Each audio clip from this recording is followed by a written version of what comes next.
I've always been excited about annual conference, and I'm still excited as a bishop as I begin my second quadrennium as resident bishop of the Iowa Annual Conference.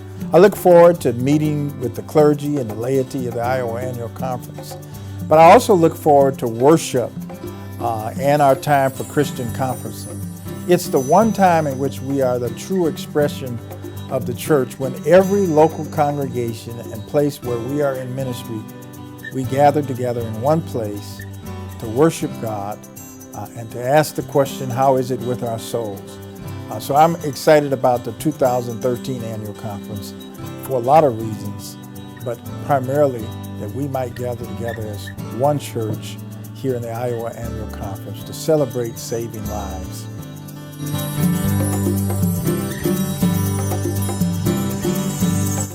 Sometimes we think about the connection of church only as it relates to apportionment payment.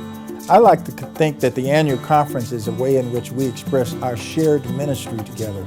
We celebrate the various ways in which we are engaged in ministry together here locally and throughout the world. This is a time in which we come together as a full expression of what it means to be United Methodists here in Iowa.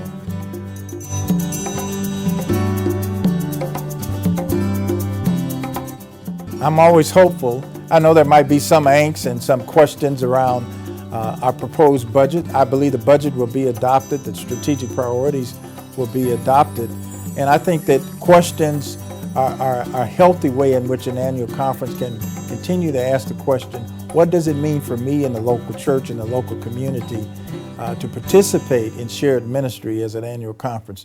What does it mean for me to affirm new places for new people and equipping transformational leaders, both lay and clergy? What does it mean for me to support the alignment of all of our resources, our finances, our staffing, our communication capabilities, so that we might be about the business of making disciples of Jesus Christ for the transformation of the world? We can transform the world one life at a time, and I think we're doing that. So I'm very hopeful. I'm hopeful about this annual conference because of the energy that I see from both lay and clergy.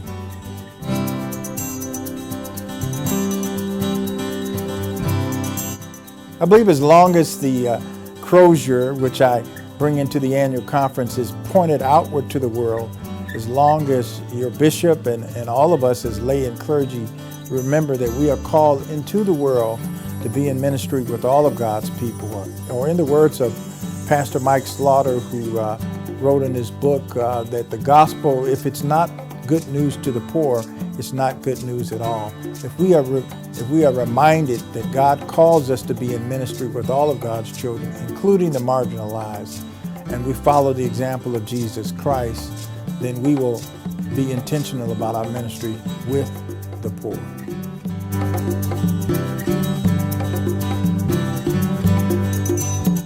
Well, it's not presiding over all of the things that we might vote on or adopt. The most important thing I do at annual conference, from my perspective, is to say thank you. To say thank you to all of the laity and all of the clergy, to every local congregation, to all of the institutional ministries that are connected to the Iowa Annual Conference. I can't say thank you enough or be encouraged enough of all of the ways in which this past year I've experienced and seen firsthand the ways in which we are engaged in the ministry of Jesus Christ. The ministry of saving lives this year, as we approach 100,000 lives saved through Imagine No Malaria, and the ways in which we are sharing the message of salvation in Jesus Christ throughout Iowa.